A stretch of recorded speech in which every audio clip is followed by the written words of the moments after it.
il n'est pas du tout jeu vidéo, nous a-t-il dit, Loïc Bellet. Bah non, vous êtes plutôt sur les jeux en plein air. Oui, nous on est sur les noisettes. Exactement, sur la Son noisette. truc. Vous en parlez ce matin parce que c'est un super aliment que l'on consomme de plus en plus. Exactement, qu'on consomme de plus en plus. Alors déjà parce que on le met dans beaucoup de pâtisseries.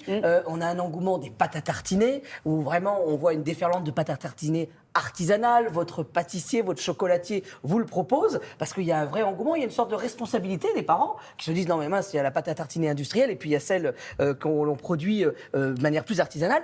Et l'intérêt dans tout ça, c'est que regardez la consommation française, on en consomme quand même plus de 25 000 tonnes et nous avons une capacité de 10 à 13 000 tonnes. Ah oui, ça veut dire en c'est fait qu'on largement pourrait en insuffisant. produire beaucoup plus Ah en oui. France puisqu'on en consomme beaucoup plus. On en a besoin. Donc il y a un vrai business. La preuve, les producteurs s'y mettent, les agriculteurs s'y mettent et on en arrive à la Creuse. Et là-bas, il y a le Creusois, le gâteau le Creusois. Et ce qui est plutôt original, regardez, il est là. Alors le vrai gâteau creusois, le traditionnel, il est dans une tuile comme ça. Voilà, on appelle ça un gâteau de voyage. Alors plus Il faut aller compliqué pour chercher le une voyage. tuile sur son toit, Ah bah, redescendre, le cul. ah ben non, c'est qu'on vous offre une tuile. Ah, c'est ça ça qui est voyage sympa. toujours. Voilà. Ah oui, non, c'est fourni avec la tuile. Voilà, et en fait, l'intérêt dans tout ça, et on le voit sur cet article de La Montagne, qui disait en fait que finalement, il y a une sorte d'engouement dans la Creuse où on essaye de relancer la culture de la noisette. Parce que finalement, il y a de la noisette dans ce gâteau, il représente la Creuse, mais dans la Creuse, on a eu des noisetiers de partout dans les haies ou de manière sauvage, mais pas en culture, pas de manière domptée et Ça, c'est la tuile. productive. Et donc,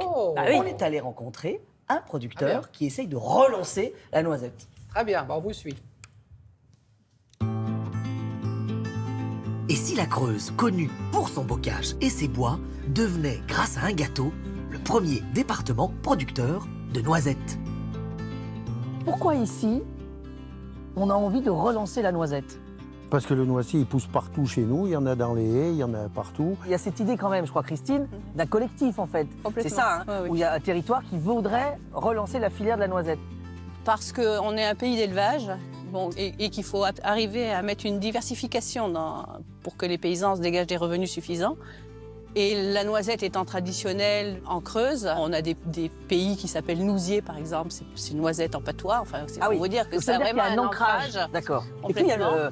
il y a quand même le gâteau. Et puis il y a le gâteau, forcément. C'est quand même le paradoxe, c'est qu'en fait, il est à la noisette, mais en même temps, on fait plus de noisettes en Creuse. Non. C'est pour ça aussi qu'il faut qu'on puisse satisfaire à la demande de nos pâtissiers et leur fournir des noisettes creusoises. La France produit chaque année 7 à 8 000 tonnes de noisettes, mais nous en consommons à l'échelle nationale plus de 25 000. Quant à l'échelle plus locale, chacun de ces gâteaux creusois nécessite 80 grammes de noisettes. Sachant que les pâtissiers du département en vendent 200 000, on pourrait écouler 16 tonnes de noisettes rien que dans la Creuse. Un gâteau qui, en un demi-siècle, est devenu un véritable ambassadeur. Défendu par une association de pâtissiers, ces hommes protègent bec et ongles ce gâteau moulé dans une tuile. C'est une tuile de toit, hein, tout simplement. Ah, c'est une vraie tuile de toit. Ah oui, c'est une vraie tuile Ah, de c'est toit. pratique ça. Et en termes de cuisson, ça va faire quelque chose ou pas en fait? La cuisson est un peu plus longue parce que là, vous avez la valeur de 2 gâteaux. Donc la cuisson va être un peu Ah plus oui, longue. donc il y a plus de masse en fait. Il y a plus de masse à D'accord. cuire, c'est tout. C'est des pâtissiers qui ont eu une idée un jour, dit pourquoi qu'on ne ferait pas un gâteau qui a par rapport au département et qui rappelle que les gens viennent au département et ils repartent avec un gâteau. D'accord. Et est né le gâteau, ce Creusois est né en 1969. Donc dans la Creuse, il y a combien d'endroits où on peut trouver le gâteau creusois? Alors actuellement, on doit être 23 adhérents.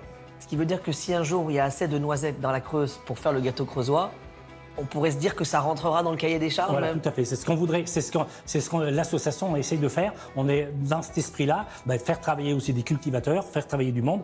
Et pour la production du creusois, ça serait drôlement intéressant. Alors là, Simon, en plus, nous on a vu des noisetiers, ils sont juste en face. hein, Ouais, presque, c'est hein. vrai, juste en face. Oh là là. Vous êtes sûr, Loïc, qu'on repart avec la tuile à chaque fois et ça coûte cher? Alors non, alors forcément, les pâtissiers se sont adaptés aussi parce que c'est compliqué dans le sac de repartir. C'est Parce que ça lourd. s'appelle un gâteau de voyage normalement. Oui, c'est ça. Donc, le principe, c'est que vous l'avez en trois formats. La tuile, ça c'est la version traditionnelle. Ça c'est plutôt sympa à offrir. Après, vous avez la version carrée et la version ronde. Et l'idée quand même de notre ami producteur et aussi du département de la Creuse, c'est d'arriver petit à petit à relancer cette culture.